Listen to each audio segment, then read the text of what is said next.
Hello friends, I am Rashmi Prabha and welcome to our channel Combine CS the Extra Step. In this video, I am going to discuss both the shift analysis of NTA UGC NET which has been held yesterday itself. तो dear friends, आप ये सोच रहे होंगे today is 25th and why I am uploading this video today itself. तो see, आपने already कहीं ना कहीं से एनालिसिस को देखा है एंड उसके बेसिस पे आज भी बहुत लोग एग्जामिनेशंस देने जा रहे हैं. तो जो aspirants those who are going today for examinations उनके लिए ऑल द बेस्ट. आप जाइए, बहुत अच्छे से एग्जामिनेशंस को क्रैक करने की कोशिश करिए. एंड जो एस्पिरेंट्स जिनका एग्जामिनेशंस होने वाला है उनके लिए ये वीडियो बहुत ही हेल्पफुल है because in this video I have not discussed only the topic कौन सा आया था, उससे रिलेटेड मैंने आपको एक्सपेक्टेड क्वेश्चंस भी यहाँ पे पुट ऑन किए हैं सो दैट कि जो नेक्स्ट डे एग्जामिनेशंस देने जाएंगे उनके लिए ये वीडियो बहुत ही हेल्पफुल है और जिनका नेक्स्ट मंथ में होने वाला है उनके लिए तो ये ब्रह्मास्त्र का काम करेगा. So let us start with our today discussion.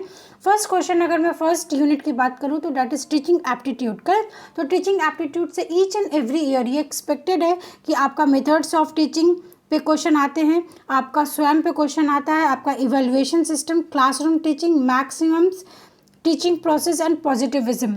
तो ये ऐसे क्वेश्चन है, यहाँ पे पॉजिटिविज्म एंड यहाँ पे आपका पोस्ट पॉजिटिविज्म होगा. तो अब इसमें क्वेश्चंस किस तरीके से अटेम्प्ट करना है मैं इसके लिए आपको ये बताती हूँ dear friends.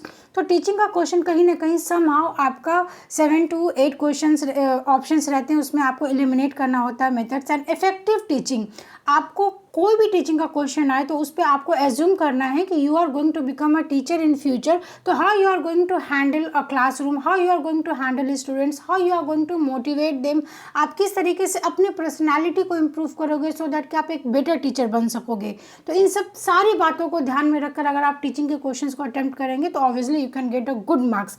Second important point is कि ये देखा गया है कि जो 24th का क्वेश्चन आया था उसमें टीचिंग एप्टीट्यूड से they have asked 7 to 8 questions. तो this is very very very good news because अगर 7 to 8 क्वेश्चन वो टीचिंग से पूछ रहे तो आप उसमें easily full out of full marks को अचीव कर सकते हैं. So let us start with our today discussion. सबसे पहले मैंने यहाँ पे क्लासरूम टीचिंग की बात रखी है. तो classroom teaching, classroom communication, this whole thing are, कहीं ना कहीं आप इसमें कंफ्यूज हो जाते हो कि all the things are same but those are not same. जैसा मैंने यहाँ पे लिखा classroom teaching and classroom communication, दोनों का मीनिंग समहाउ सेम होता है बट इस पे जो क्वेश्चंस होते हैं वो बहुत ट्रिकी क्वेश्चंस पूछेंगे. एज फॉर एग्जांपल आपसे वो क्वेश्चन पूछ सकते हैं कि इफेक्टिव बिहेवियर क्या होना चाहिए क्लासरूम में. तो इफेक्टिव बिहेवियर किसका होना चाहिए? इफेक्टिव बिहेवियर मीन्स व्हाट, कि सपोज कोई स्टूडेंट्स है वो क्लास में कुछ अगर मिस्टेक कर रहे हैं, मिसचीफ कर रहे हैं, हल्ला कर रहे हैं, हंगामा कर रहे हैं, तो उस टाइम पे एज अ टीचर आप क्या रोल प्ले करोगे? क्या आप उसको मारोगे?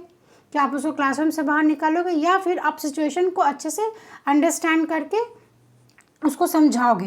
तो इफेक्टिव बिहेवियर मीन्स व्हाट, कि इफेक्टिव बिहेवियर हमेशा टीचर से करस्पॉन्डिंग में, आपको क्वेश्चन को बहुत ध्यान से वहाँ पे समझना है कि इन क्वेश्चन वो टीचर के रिस्पेक्टिव में पूछ रहा है या फिर स्टूडेंट के रिस्पेक्टिव में पूछ रहा है, उसके अकॉर्डिंग आप आंसर्स को सिलेक्ट करोगे. एज फॉर एग्जांपल मैंने यहाँ पे क्लासरूम टीचिंग में लिखा है बिहेवियर ऑफ टीचिंग क्या होना चाहिए. तो आप क्या करोगे? आप प्लानिंग बनाओगे, आप लेसन प्लान बनाओगे, आप अपने स्टूडेंट्स के नॉलेज को पहले से आप पूछोगे कि ओके इनका बैकग्राउंड क्या है, उन्होंने कितनी स्टडी कर रखी है, उसके बेसिस पे आपके लेसन प्लान्स बनना चाहिए. आप गाइड करोगे स्टूडेंट्स को you are going to control in student, even you are going to positive reinforce the students की क्वालिटी क्वेश्चंस अगर पूछ रहे तो इससे आपका इफेक्टिवनेस मालूम पड़ रहा है कि अगर स्टूडेंट्स का इट्स नॉट अबाउट कि उन्होंने एग्जाम को क्रैक कर लिया या उनके अच्छे ग्रेड्स हैं, इट्स अबाउट कि अगर वो क्वेश्चंस बहुत अच्छा पूछ रहे इट मीन्स कहीं ना कहीं इफेक्टिव टीचिंग हो गई. नेक्स्ट इन क्लासरूम कम्युनिकेशन, तो क्लासरूम कम्युनिकेशन को भी यहाँ पे मैंने इंक्लूड किया.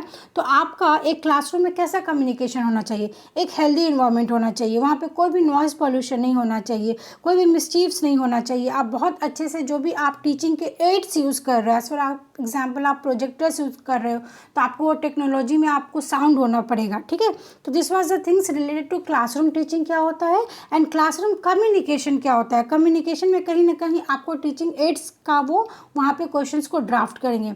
Now moving to the next thing is teaching methods. तो teaching methods is very important. इसमें आपसे हमेशा वो क्वेश्चन पूछते हैं what is role play, what is project method, lecture method, demonstrated method. इन सब का आपको एक कीवर्ड्स मालूम होना चाहिए.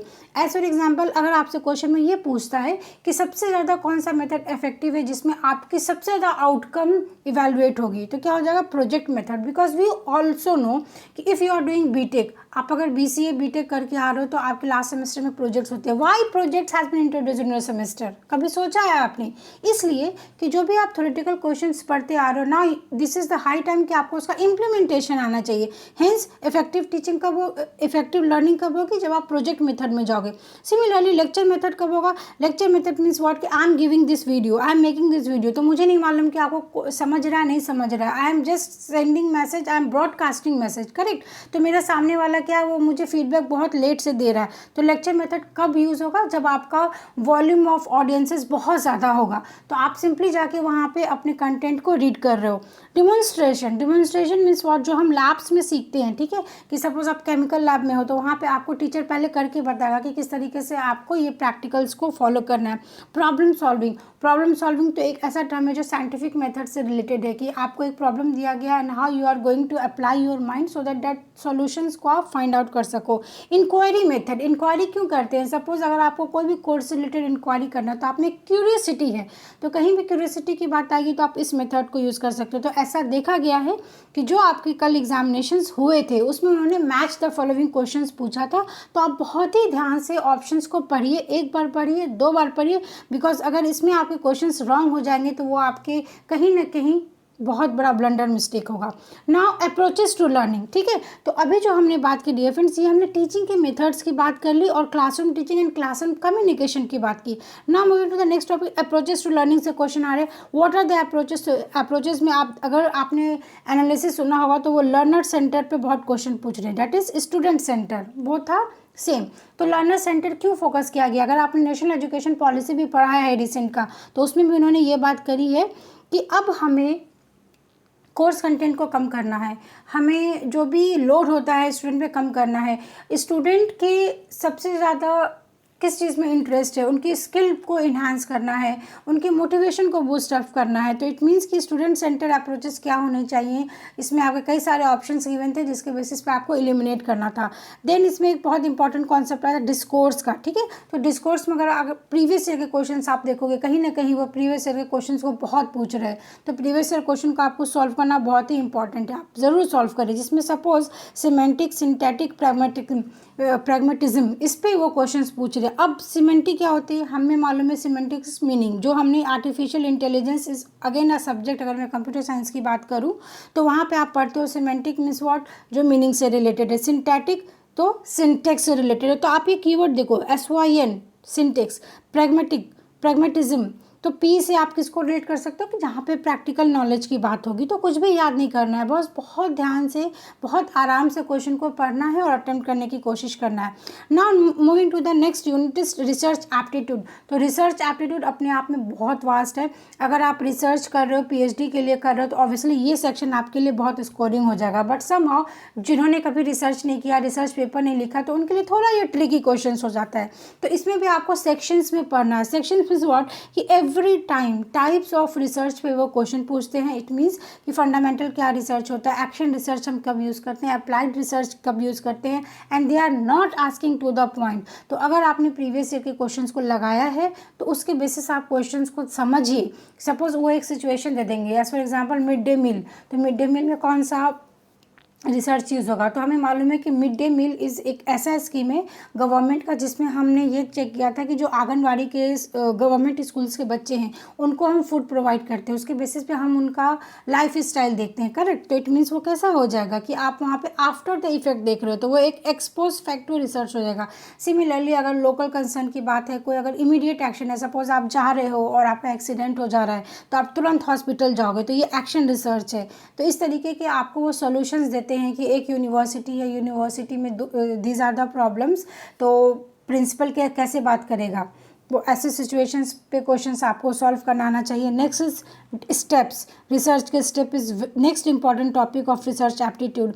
स्टेप मीन्स व्हाट, किसी भी काम करने के प्रॉपर सीक्वेंस को, प्रॉपर तरीके को आप बोलते हो स्टेप्स। ठीक है, तो स्टेप्स में क्या हो जाएगा, सबसे पहले आपको प्रॉब्लम को डिफाइन करना होगा, रिव्यू, हाइपोथेसिस बनाएंगे, उसके बाद हम डिज़ाइन करेंगे, देन डेटा कलेक्ट करेंगे। आफ्टर डेटा कलेक्ट आप उसको एनालिसिस करोगे एंड रिपोर्ट तैयार करोगे। तो अब इसमें आप बहुत ऐसे लर्नर्स होते हैं जो उनको ये याद करने में प्रॉब्लम होती है। डियर फ्रेंड्स, इसमें याद करने की क्या बात है, मुझे आप ज़रूर बताना आप क्या याद करने की कोशिश कर रहे हो। एक सिंपल सी बात होती है कि स्टेप क्या होता है। स्टेप मीन्स व्हाट, कि suppose if you want to go to market, तो मार्केट क्यों जाना है, पहले प्रॉब्लम आइडेंटिफाई करना है, मार्केट जाकर क्या करना है। फिर आप मार्केट में जाओगे, suppose I have given you कि आपको कुछ एप्पल्स खरीद के लाना है, तो फिर आप वहाँ पे जाके इकट्ठा करोगे कि अच्छा किसके यहाँ पे प्राइस कम है, कौन सा क्वालिटी अच्छा है, फिर कौन मुझे कितने कम दाम में दे रहा है। इट मीन्स व्हाट, कि आपके पास एक रिसर्च प्रॉब्लम है, उस प्रॉब्लम को आप पहले डिफाइन करोगे। करेक्ट, डिफाइन करने के बाद आप उसको रिव्यू करोगे कि हमें ये टास्क करना है, तो क्या दिस इज़ द वे कि मुझे करना है। तो इसको हम बोलते हैं लिटरेचर को रिव्यू करना, कि आपने अगर ये देखा कि मुझे एज फॉर एग्जांपल अगर मैंने कहा कि मुझे साइकोलॉजी पे मास्टरी करनी है, तो साइकोलॉजी में क्यों पढ़ूंगा, मेरा एक प्रॉब्लम होना चाहिए। उसके बाद आप हाइपोथेसिस बनाओगे कि hypothesis, this is again important question. उन्होंने अभी 24 को तो इस पर क्वेश्चन नहीं पूछा, but this is very important कि हाइपोथेसिस में भी एक आपका नल हाइपोथेसिस होता है, ऑल्टरनेट हाइपोथेसिस होता है। तो इस पर मैं एक वीडियो बनाऊंगी जिसमें मैं बहुत इजी तरीके से आपको एक्सप्लेन कर दूंगी। ठीक है, तो अब इसमें क्या होगा कि आपको ये समझना है कि ये क्वेश्चंस आपको ना सीक्वेंस में गिवन रहेंगे, तो आप एलिमिनेट कर सकते हो ऑप्शन को। क्यों, क्योंकि रिपोर्ट तो हमेशा लास्ट में आएगा, प्रॉब्लम को आप हमेशा स्टार्टिंग में डिफाइन करोगे। ओके, गेटिंग माई पॉइंट और नॉट। और वीडियो कैसा लग रहा है एट द एंड ज़रूर बताइएगा, because this is taking too much effort कि मैं इस तरीके की वीडियो आपके लिए बना के लाऊं जिसमें मैं पूरा समराइज्ड आपको इंफॉर्मेशन प्रोवाइड कर रही हूँ ना। इथिक्स, इथिक्स अपने आप में एक ग्रीक वर्ड होता है जो कि इथोस से लिया जाता है। Ethos means what, custom, conventions. तो इसमें क्या इंपॉर्टेंट कंसर्न होता है, आपको ऑनेस्टी पे ध्यान देना चाहिए, एक्यूरेसी, एफिशिएंसी, ऑब्जेक्टिविटी होना चाहिए, सब्जेक्टिविटी नहीं होना चाहिए। अब लोग इसमें ही कंफ्यूज हो जाते हैं कि सब्जेक्टिविटी क्या, ऑब्जेक्टिविटी। ऑब्जेक्टिविटी मीन्स व्हाट, कि सपोज आपका ऑब्जेक्टिव क्या है, तो आपका ऑब्जेक्टिव है जेआरएफ क्वालिफाई करना। ठीक है, तो उसके लिए मेहनत भी आपको ही करनी पड़ेगी। इट मीन्स कि आपको अपने गोल के लिए ऑब्जेक्टिव होना पड़ेगा। सब्जेक्टिव मीन्स यार अब तो 1 महीने बाद एग्जामिनेशन से मैं थोड़ा सो लूँ, मैं थोड़ा फ्रेंड्स के घर घूम लूँ, मैं थोड़ा मूवीज़ देख लूँ। तो अगर आपने कहीं ना कहीं अपना दिमाग लगाना शुरू कर दिया तो ऑब्वियसली कहीं ना कहीं आप क्या जा रहे हो, अपने गोल से पीछे जा रहे हो। तो ऐसा काम हमें नहीं करना है। ओपननेस होना चाहिए, जो भी आपके इंटेलेक्चुअल प्रॉपर्टी राइट्स होते हैं उसके रूल्स को फॉलो करना चाहिए। ऐसा कुछ भी नहीं करना चाहिए जिससे किसी के इमोशंस को हर्ट हो। करेक्ट। फिर वेरिएबल्स, अनदर इंपॉर्टेंट क्वेश्चन, जब आप हम यहाँ पे एक्सपेरिमेंटल रिसर्च पढ़ते तो आप वहाँ पे डिपेंडेंट इंडिपेंडेंट वेरिएबल पढ़ते हो, जिसमें वो फिर से आपको सिचुएशन बेस्ड क्वेश्चन पूछते हैं और वो पूछते हैं कि कौन सा वेरिएबल है। पॉजिटिविज्म मैंने कवर किया है, मैं नेक्स्ट आपको thesis, thesis every time thesis steps, इस पे आपको सीक्वेंस में पूछते हैं कि which is the correct sequence. तो बहुत इजी है, आपको बस याद करना, टाइटल है, अब्स्ट्रैक्ट होगा, लिटरेचर रिव्यू होगा, method, result, discussion, references and at last क्या होते हैं, हमारे अपेंडिक्स होते हैं। तो सही मैंने यहाँ पे आपको ये सारा जो क्वेश्चंस है, ये सारा प्रीवियस ईयर क्वेश्चंस ये जो ऑलरेडी पूछा जा चुका है। डिडक्टिव, इंडक्टिव, एवरी टाइम उनका पेड क्वेश्चन होता है जिसमें आप जनरल से स्पेशलाइजेशन और स्पेशलाइजेशन से जनरल की तरफ जाते हो। नॉर्मल रेट क्या होता है, ऑर्डिनल क्या होता है, रेशियो स्केल्स क्या होते हैं, इस पे क्वेश्चन उन्होंने मैचिंग में पूछा है, तो इसको बहुत अच्छे से करिए। And sampling, it is again one of the most important topic of research aptitude. तो ठीक है, तो हमने यहाँ पे क्या देखा डियर फ्रेंड्स कि अगर मैं सिलेबस की बात करूँ तो रिसर्च एप्टीट्यूड में आपका types of research, step, ethics and thesis पे क्वेश्चंस एवरी टाइम पूछते हैं, एंड सैम्पलिंग। ठीक है, तो दिस इज़ वर्क, ये दोनों इवनिंग एंड मॉर्निंग दोनों का मैंने एनालिसिस करके ये पॉइंट्स को लेकर आई हूँ आपके लिए। एज फॉर एग्जाम्पल सैम्पलिंग उन्होंने इवनिंग में पूछा था। Now let us see, this is very important slide, आप इसका चाहे तो स्क्रीनशॉट ले लीजिए। जो मैं अभी बात कर रही थी, पॉजिटिविस्ट क्या होता है। पॉजिटिविस्ट मीन्स कि जो पॉजिटिव नेचर के हैं, जो साइंटिफिक है, जो ऑब्जेक्टिव है, जो क्वांटिटेटिव है, जो एक्सपीरियंस पे बेस्ड है। और इसको किसने दिया था, अगस्त कॉम्टे ने दिया था। तो मैंने एक स्लाइड में ये मल्टीपल आपके 3, 4, 5, 6 अराउंड मैंने 10 क्वेश्चन यहाँ पे सॉल्व कर दिया है। तो याद कैसे करेंगे, पॉजिटिविस्ट मतलब ऐसे लोग पॉजिटिविस्ट होते हैं जो लॉज ऑफ नेचर, न्यूटन्स के लॉ, सपोज एग्जाम्पल ले लो कि एप्पल नीचे ही गिर रहा है, ऊपर नहीं गिर रहा है, तो मुझे जाकर फिर से उस पर एक्सपेरिमेंट नहीं करना, because it has already been given and proved. ठीक है, तो मैं क्या करूँगी, उसे साइंटिफिक रिसर्च को लेके मैंने अपना एक नया हाइपोथेसिस बना लिया। अब पोस्ट पॉजिटिविस्ट क्या करेंगे, वो अपना उसमें दिमाग लगाएंगे। उन्होंने बोला कि एप्पल नीचे ही क्यों गिर रहा है, कहीं ना कहीं इसमें कोई ग्रेविटेशनल फोर्स है, एक अर्थ की शक्ति है जो उसको नीचे खींच रही है। तो दे आर थिंकिंग, वो कहीं ना कहीं क्वालिटेटिव अप्रोच यूज़ कर रहे हैं। और जैसे ही क्वालिटेटिव अप्रोच आ गया जहाँ पे इमोशंस आपके इंक्लूड हो गए, उसको हम क्या बोलेंगे, सब्जेक्टिविटी आ जाएगा। ठीक है, तो ये दोनों हो गए। Then rationalism. अब रेशनल कौन है? रेशनल एक वर्ड अपने आप में, जैसे अगर मैं आर्टिफिशियल इंटेलिजेंस की बात करूँ, अगर मैं कंप्यूटर साइंस की बात करूँ, तो या चलिए हम नॉर्मल बात करते हैं। रेशनल मीन्स व्हाट कि logic driven. Logic driven means what कि आइदर वो ट्रू होगा अदरवाइज फॉल्स होगा, 50-50 जैसा सिचुएशन नहीं होगा। तो मतलब जैसे मैथ्स के आपके फॉर्मूला होते हैं, तो A+B क्या होगा, एवरी टाइम वो एडिशन ही देगा। तो इस तरीके से आपको याद करना है। और इसको दिया किसने था? प्लेटो ने दिया था। तो आप P से P याद कर सकते हो। ठीक है, प्लेटो ने दिया था। नाउ एम्पिरिज्म, तो आप इसको ई से याद कर सकते हो। एम्पिरिज्म मीन्स एक्सपेरिमेंटल है, एक्सपीरियंस पे बेस्ड है। रियलिज्म, तो नाम से क्लियर, रियलिटी में जो हो रहा है। एज फॉर एग्जाम्पल कोविड-19 बढ़ रहा है, तो ये रियलिटी है, आपको उसको फेस करना है, फेस करके एग्जामिनेशन देने ही जाना है। ठीक है, तो ये किसने दिया था? हर्बर्ट स्पेंसर ने दिया था। नेचुरलिज्म कि ठीक है, नेचर में वो एग्जिस्ट करता है, लॉ ऑफ नेचर है कि there is a human, there is a women, दोनों के बीच में रिलेशंस होते हैं। तो आप क्या सकते हो, ये एकदम नेचुरल है, जो आपके लाइफ एक्सपीरियंस पे बेस्ड है। बिहेवियरिज्म मीन्स व्हाट कि सपोज मैंने बोला कि मुझे चॉकलेट आइसक्रीम ही पसंद है, पर आपने क्या किया, आपने मुझे रसमलाई आइसक्रीम खिलाया और वो मुझे बहुत टेस्टी लगा। तो कहीं ना कहीं आपने कंडीशनिंग कर दी कि अब मैं नेक्स्ट टाइम खरीदने जाऊंगी तो मैं चॉकलेट आइसक्रीम नहीं खाऊंगी। तो मतलब मेरा जो थॉट है, मेरा जो सोच है, उसको आपने क्या किया, उसको मॉडिफाई कर दिया। प्रैग्मेटिज्म मीन्स P से P याद करना है आपको, practical knowledge, learning by doing. तो लर्निंग बाय डूइंग तो पेट क्वेश्चन है कि जॉन डेवी ने दिया था। ठीक है, एंड इसको पियर्सन ने भी दिया था। अगर ये ऑप्शन नहीं रहेगा तो आप ये ऑप्शन लगाओगे। आइडियलिज्म भाई मतलब कि मैं तो गांधी जी के जो भी सिद्धांत है उस पर चलती हूँ। मतलब कि कोई मुझे मारेगा तो मैं उसको दूसरा गाल दे दूँगी, है ना। तो आइडियलिज्म की मतलब वो गॉड को मानते हैं, अपने रास्ते पे चलते हैं, उनको दुनियादारी से कोई मतलब नहीं होती है। एंड कंस्ट्रक्टिविज्म कि भाई मुझे अपना रास्ता खुद निकालना है। मैंने कोविड-19 को पॉजिटिव लिया और मैंने अपना यूट्यूब चैनल खोला, करेक्ट। तो इस तरीके से आप डे बाय डे क्या इम्प्रूवमेंट कर रहे हो, आप किस तरीके से लर्न कर रहे हो। सो आई होप कि अगर अभी तक किसी को इन सारे टर्म्स में डाउट है तो वो इस एग्जाम्पल्स को दोबारा सुने और दोबारा से अपने दिमाग में बैठाने की कोशिश करें कि क्वेश्चंस किस तरीके से पूछे जा रहे हैं। और ये आपका क्वेश्चन पूछा है तो this is very important. Okay, इसमें मैच द फॉलोइंग क्वेश्चंस वो पूछ सकते हैं और पूछ रहे हैं। Now sampling is important topic. मैं इसको भी बहुत अच्छे से आपको एक्सप्लेन कर दूंगी, बस अभी के लिए आप इतना समझ लीजिए। दो तरीके का होता है, प्रोबेबिलिटी और नॉन प्रोबेबिलिटी। तो प्रोबेबिलिटी मतलब कि आपके पास सपोज ये सेट दिया हुआ, मैंने रैंडमली जाके किसी को भी सेलेक्ट कर लिया। नॉन प्रोबेबिलिटी मीन्स व्हाट कि मैं अपना दिमाग लगाऊंगी और किसी बेसिस पे, किसी क्राइटेरिया के बेसिस पे उसको सेलेक्ट करूंगी। Now communication, this is the next important topic, communication, जिसमें आपको 5 आउट ऑफ 5 अचीव करना ही करना है। ठीक है, तो कम्युनिकेशन से एवरी टाइम ये एक्सपेक्टेड होता है कि बैरियर से कम्युनिकेशन है। तो बैरियर क्या होता है, सपोज मैं वीडियो बना रही हूँ, लाइट चली जाए, मेरा मोबाइल का बैटरी डिस्चार्ज हो जाए, वीडियो नहीं बना पाऊँ, तो this are the barrier. Similarly communication में बैरियर क्या होगा कि suppose I am speaking in Hindi in English and suppose कोई साउथ का कोई अगर इस वीडियो को सुन रहा है तो उसको तो जीरो समझ में आएगा। तो this is the language barrier. Similarly if I am not able to write here then this is semantic barrier. If I am using the technical words then it means it's jargons, technical jargons. तो हर एक को technical words नहीं समझ में आएंगे।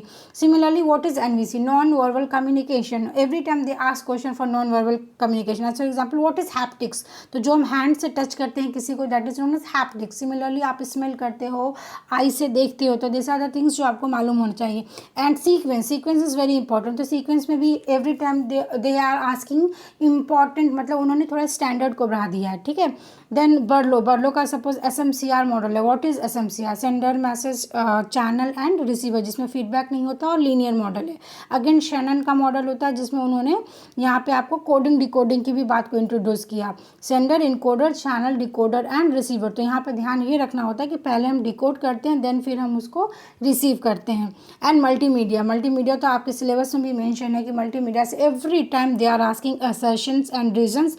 तो ये आपके जो भी दिमाग है उसको एकदम एग्ज़ाम में शांत करके अच्छे से इस क्वेश्चन को सॉल्व करना है, ठीक है। कि असर्शन गिवन है, रीज़न गिवन है, तो मैं पहले इसको रिलेट कर लूँ, फिर मैं इसको रिलेट करूँ, फिर मैं चेक करूँ कि दोनों में ट्रू है या फॉल्स है। Okay, now higher education. तो this was teaching and communication and research aptitude हमने डिस्कस कर लिया। इवन मैंने काफ़ी सारे टॉपिक्स भी आपको समझा दिया है। हायर एजुकेशन में तो मतलब क्या बोलूँ मैं, स्वयं प्रभा और मूक तो आपको पढ़ के ही जाना है, ठीक है। अब इन्होंने नालंदा और तक्षशिला मतलब ओरिएंटल में से एक क्वेश्चन वो आपको पूछ रहे हैं एंड आपको ऑनलाइन मीडियम से पूछ रहे एंड नेशनल एजुकेशन पॉलिसी, इस पर मैंने 2 वीडियो बनाया है dear friends. I am requesting you कि आप उस वीडियो को ज़रूर देखें because all the expected question I have covered in that video, जो आपके लिए बहुत ही इंपॉर्टेंट। उन्होंने सिंपल सा क्वेश्चन पूछा था कि जो नेशनल एजुकेशन पॉलिसी में आपका MHRD है, ठीक है, MHRD किससे रिनीम हो रहा है, तो मिनिस्ट्री ऑफ एजुकेशन से रिनेम हो रहा है। देन NPTEL क्या है, ज्ञान क्या है, तो ये मैच द फॉलोइंग में पूछते हैं, एवरी टाइम इस पे क्वेश्चंस आता ही है। एक जो भी आपका ICT के डिजिटल इनिशिएटिव होते हैं, डिजिटल इंडिया का जो भी है, E-Talk क्या होता है एंड सो बहुत सारे, तो आप एक बार उसको गो थ्रू कर लीजिए, ठीक है। एंड ये भी देखा गया है कि कोविड से रिलेटेड क्वेश्चन वो पूछे हैं, ठीक है। मतलब वो कोविड से रिलेटेड उन्होंने RC में दे दिया है कि RC में कोविड पे क्वेश्चंस हैं, तो आप उसको समझ के आपको करना है।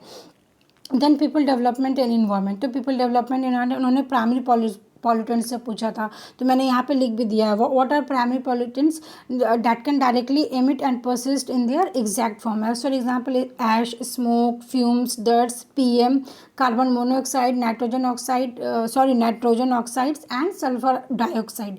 तो this are the primary pollutants. इसके बाद उन्होंने MDG पे पूछा था मॉर्निंग के शिफ्ट में, और इवनिंग के शिफ्ट में उन्होंने सस्टेनेबल डेवलपमेंट गोल पूछा था। ग्राउंड वाटर मतलब कैसे हमारा वाटर पॉल्यूट होता है, किस तरीके से कितने सारे स्कीम्स निकले हैं वो आपको मालूम होना चाहिए। एक क्वेश्चन उन्होंने पूछा था WWF से, जो हमारा फंड रेज होता है ना, उसमें किसको मिला था ये अवार्ड, तो ये अवार्ड फिर से विश्वनाथन आनंद को मिला है। तो मैंने यहाँ पे लिखा भी है, new Delhi 5-time world chess champion Viswanathan Anand has join WWF world wide fund India as its ambassador for the environment education programme.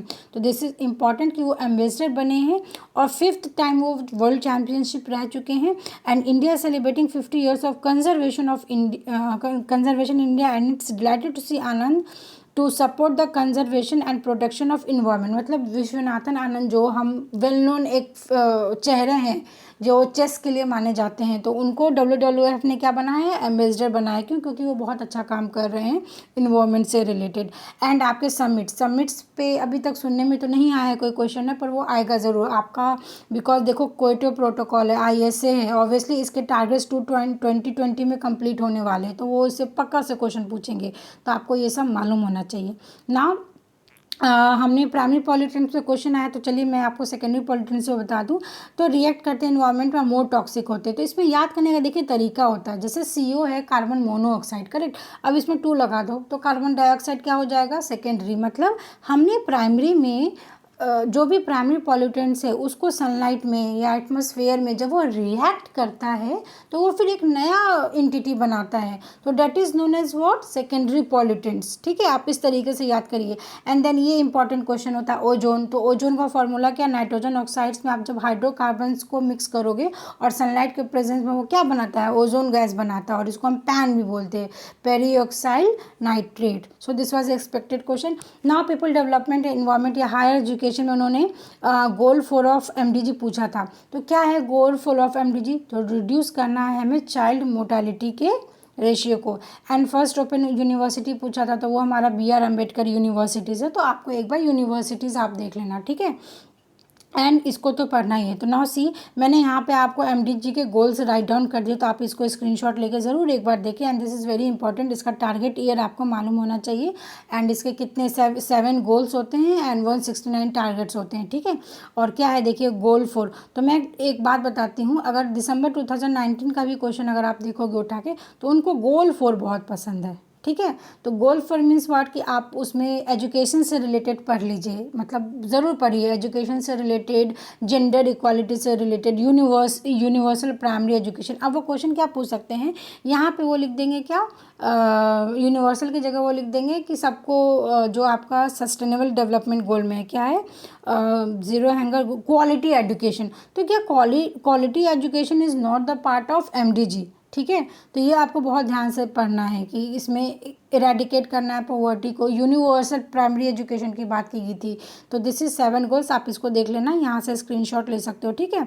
ऐसे याद भी कर सकते हो, काफ़ी ट्रिक है, मैं आपको डिस्क्रिप्शन में बता दूंगी। And this is the 17 goal of sustainable development goal, ठीक है।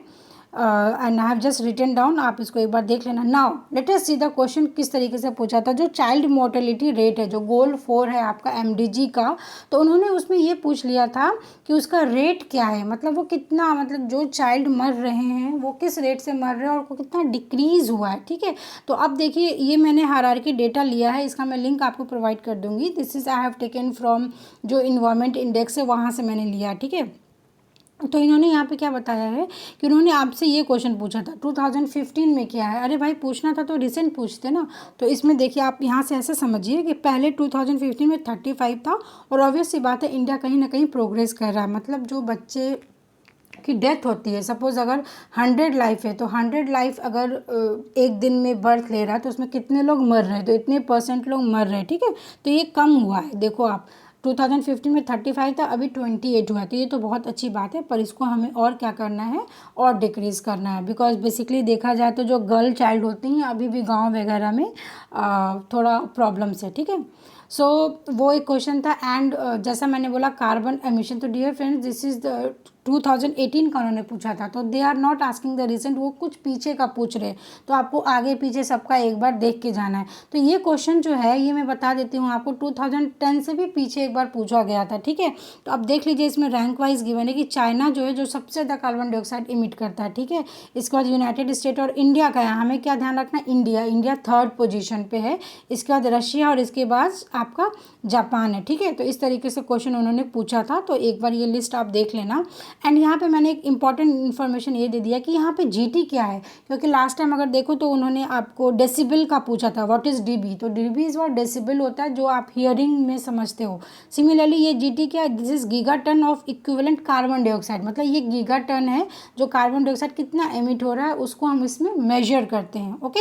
एंड अगेन मैंने यहाँ पे ये पूरा एक चार्ट दे दिया, तो इस चार्ट को आप एक बार स्क्रीनशॉट ले लेना। इसमें देखो, सबसे ऊपर चाइना है और उसके बाद यूनाइटेड स्टेट है, दोनों मिला के 40% ऑफ कार्बन डाइऑक्साइड को प्रोड्यूस कर रहे हैं, और थर्ड भी तो भाई हम लोग हैं 6.8%, ठीक है। तो और यहाँ पे देखिए, रशिया है, जापान है, जर्मनी है, ईरान है। तो पता नहीं क्या क्वेश्चन पूछेंगे, और कहीं ना कहीं सब डिक्रीजिंग ऑर्डर में है। तो आप 4-5 तक उसको एक बार ज़रूर देख के जाएं। आईसीटी का तो मैं क्या बोलूँ, आईसीटी अगर आप थोड़े भी टेक्निकल हैं और थोड़े भी आप कंप्यूटर से रिलेटेड इन्फॉर्मेशन रखते हैं, तो ये आपके लिए तो बहुत ही स्कोरिंग है, ठीक है। सिंपल क्वेश्चन वो पूछ रहे हैं, डिजिटल इंडिया है, बग क्या होते हैं, वॉर्म्स क्या होते हैं, वायरस क्या होते हैं, इस पर ऑलरेडी एक वीडियो बना हुआ है, आप उस वीडियो को जरूर देखिए, मैं सारा लिंक में प्रोवाइड कर दूँगी। फुल फॉर्म सीडी रोम, अरे आज के ज़माने में कौन किसको नहीं पता सीडी रोम का फुल फॉर्म क्या है, ठीक है। तो इस तरीके से दिस इज़ वेरी इंपॉर्टेंट, आप समझिए। इसमें लैंग्वेजेस पे क्वेश्चन आया था, जैसे उन्होंने पूछ लिया था कि आपका पाइथन क्या लैंग्वेज है, तो आप वो पढ़ लीजिए कि बेसिक्स का फुल फॉर्म क्या है, प्रोलॉग का फुल फॉर्म क्या है, ठीक है। एंड डिजिटल इंडिया, ये तो एक हायर एजुकेशन से मिलाकर क्वेश्चन में पूछते ही पूछते हैं। एंड कन्वर्जन का एक सॉलिड मार्क्स होता है, तो आप इसको ज़रूर देख लें एक बार, ठीक है ना। लॉजिकल रीजनिंग, तो लॉजिकल रीजनिंग की मैं बात बताऊँ, ईजी क्वेश्चन आया था, टू द पॉइंट क्वेश्चन आया था। वन साइलोलिज्म से आया था, व्हाट इज कॉन्ट्रेरी। तो हमें पता है कि जो आपका ऊपर का होता है, इसे हम क्या बोलते हैं, कॉन्ट्रेरी, कि both can not be true together but can be false. Square of opposition, suppose अगर उन्होंने AI ये फॉर्मेट में पूछ लिया था। फिर स्कूल्स ऑफ थॉट, बुद्धिज़्म कितने स्कूल ऑफ थॉट को बिलोंग करते हैं, तो मैंने यहाँ पे आंसर भी लिख दिया 2। तो ये क्वेश्चन उन्होंने पूछा था। पॉलिसी पे क्वेश्चंस पूछा था उन्होंने। फिर आर्गूमेंट क्या होता है, वैलिड इनवैलिड होता है या ट्रू फॉल्स होता है। तो आपको मालूम होना चाहिए कि आर्गूमेंट वैलिड इनवैलिड होता है, और ट्रू फॉल्स हमारे क्या होते हैं, स्टेटमेंट्स होते हैं, ठीक है। तो this are the basic logical reasoning, and I will going to provide you videos जिसमें मैं सारा लॉजिकल रीजनिंग को बहुत अच्छे से कवर अप कर लूँगी। तो जो भी लर्नर्स इस वीडियो को देख रहे हैं, मैं उनसे ज़रूर रिक्वेस्ट करूँगी, do subscribe my channel if you are watching for the first time, because in the coming month अगर मैं कंप्यूटर साइंस की बात करूँ, तो basically we are uploading video for computer science student. तो अगर आप CS के एग्जामिनेशंस, किसी भी एग्जामिनेशंस में जा रहे हो, सपोज आप गेट कैटेगरी में हो या फिर आप NILT का भी फॉर्म भरा है आपने, तो आप इस चैनल को ज़रूर सब्सक्राइब करें, because all the important videos I have been uploading regarding CS। एंड जो आपका पेपर 1 का है, तो पेपर 1 में I am going to cover all the important topics of Indian logic, logical reasoning, people development and environment and higher education, ठीक है। Mathematical reasoning, obviously ये प्रैक्टिस की बात है, तो अगर आपके पास थोड़ा भी टाइम है कि आपका एग्जामिनेशन 10 दिन बाद भी है तो यार प्लीज़ देख लो, डायरेक्शन देख लो, प्रॉफिट एंड लॉस देख लो। क्यों? क्योंकि जो DI में आपके 5 क्वेश्चन आते हैं ना, वो प्रॉफिट लॉस के कॉन्सेप्ट पे आते हैं, तो ये सॉलिड मार्क्स है आपको गेन करने के लिए, ठीक है। मेंसुरेशन से क्वेश्चन आता है, ratio and proportion, again DI solve करने के लिए आपको प्रॉफिट एंड लॉस आना चाहिए, और क्या आना चाहिए? रेशियो एंड प्रोपोर्शन आना चाहिए, ठीक है। तो ये तो प्रैक्टिस की चीज़ है जो आपको ही करना है। बस मैंने यहाँ पे लिस्ट डाउन कर दिया कि दीज आर द टॉपिक जिससे क्वेश्चंस पूछे गए हैं, ठीक है। एंड एक तरीके से ये क्वेश्चन पूछा गया था जिसमें ये सीरीज गिवन थी और व्हाट इज द आंसर। तो देखिए कोई भी लॉजिक लगा लो, अब ये क्या हो रहा है? इंक्रीज हो रहा है, ठीक है। तो अगर बढ़ रहा है तो हम क्या लॉजिक लगाते हैं कि इंक्रीज हो रहा है तो इधर वो मल्टीप्लाई होगा, अगर कम हो रहा है तो वो डिवाइड होगा। तो यहाँ पे उन्होंने ये क्वेश्चन दिया था, कुछ भी नहीं था, 0 1 2 करेंगे तो 0 आएगा, 1 2 3 4 करेंगे तो 6 आएगा। इस तरीके से सिंपल मल्टीप्लाई पे क्वेश्चन पूछा गया था। एंड अगेन जैसा रिव्यू देखा गया है कि RC थोड़ा मॉडरेट आ रहा है एंड DI आपका बहुत ही ईजी था। तो ऐसा नहीं मान कर चल सकते कि एक, क्योंकि ये पैटर्न ही है DI का, मतलब उनका ये NTA वालों का ये पैटर्न है कि अगर वो RC टफ करेंगे तो DI ईजी करेंगे, और अगर DI टफ करेंगे तो वो RC आपको ईजी करेंगे। क्यों? क्योंकि उन्हें भी मालूम है these are the what time consuming है, तो इसलिए आप इसको बहुत ही मतलब 10 मिनट्स का टाइम देके इसमें आप सॉलिड मार्क्स को गेन करने की कोशिश करिए, इसको स्किप नहीं करना है, ज़रूर करना है। So this was all about today's videos dear friends. तो आप मुझे कमेंट सेक्शन में ज़रूर बताइए कि आपको वीडियो कैसा लगा and is it worth for you watching the video और नॉट। क्या आपको इसमें से कुछ ऐसे इन्फॉर्मेशन से मैंने देने की कोशिश की है कि आपका वो एक तरीके से कंप्लीट रिविजन हो जाए। So in the comment section just write me down if you want the video for Indian logic, तो मैं इंडियन लॉजिक को बहुत ही अच्छे से एक्सप्लेन करूँगी आपके लिए। तो अगर आपको चाहिए तो आप कमेंट सेक्शन में ज़रूर अपने फीडबैक को लिखिए। सो थैंक्स फॉर वॉचिंग, बहुत अच्छे से रिवीजन करिए एंड जिनका भी आज एग्जामिनेशंस है आप बहुत अच्छे से दे के आइए, ऑल द बेस्ट। एंड जिनका नहीं एग्जामिनेशंस है उनको सोना नहीं है, उनको अपना टाइम मैनेज करके पूरा रिवीजन और अच्छे तरीके से करना है। With these words thanks for watching, happy learning.